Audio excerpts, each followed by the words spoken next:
Добар ден, драги пријатели, и добре дојдете во денешната епизода. Моето име е Јосиф Дамјанов и денеска одговарам на многу добро прашање од наша пријателка Кристина, затоа што знам дека многу луѓе до сега ми го имаат поставено, но никогаш не сум дошол на идејата да зборувам за оваа тема. Ќе биде сосема кратко, но на многу од вас ќе би го расчисти можеби еден од поголемите митови кои што ги имаме поврзани со исхраната. Така да го погледнеме прашањето.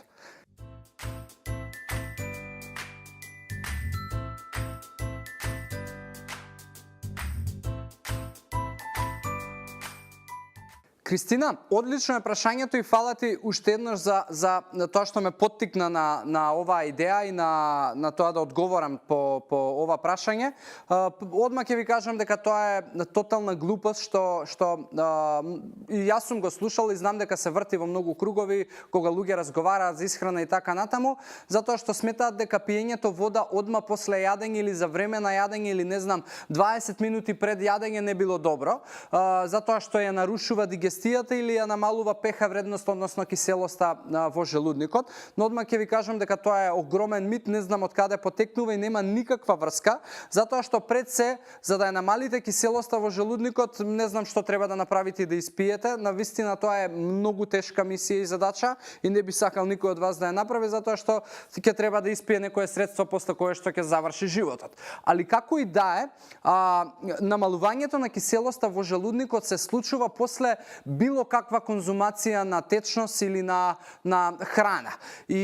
Но тоа е во толку мали и незабележителни количини, затоа што толку е јака и висока pH вредноста, односно киселоста во желудникот, што не доведува до никакво намалување. Напротив, јас дури сум навивач за тоа да се пие вода за време на оброкот и после оброкот, затоа што многу помага да храната побрзо се распадне во желудникот и да побрзо дојде во тенкото црево, местото каде што ќе се абсорбира.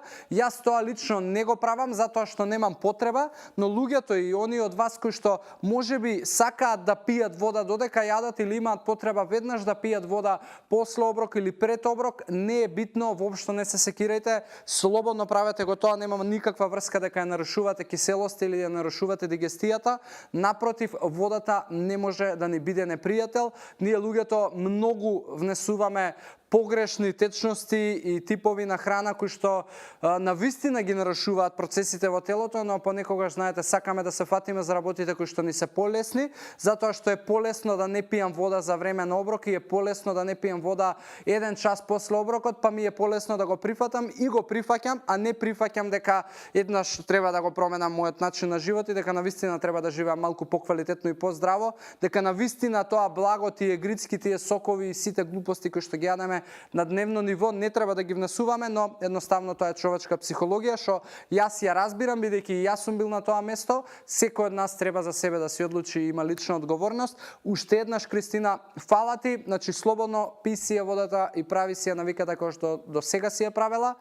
За денешната епизода тука завршуваме. Фала ви што сте интерактивни, што следите, слободно користете го, ве охрабрувам хаштагот #AskJosif или поставувајте ми прашања во приватна порака и ќе дадам максимум да ви одговорам. Се гледаме во следна епизода. Ви посакувам здрави животни навики и убав ден. Чао!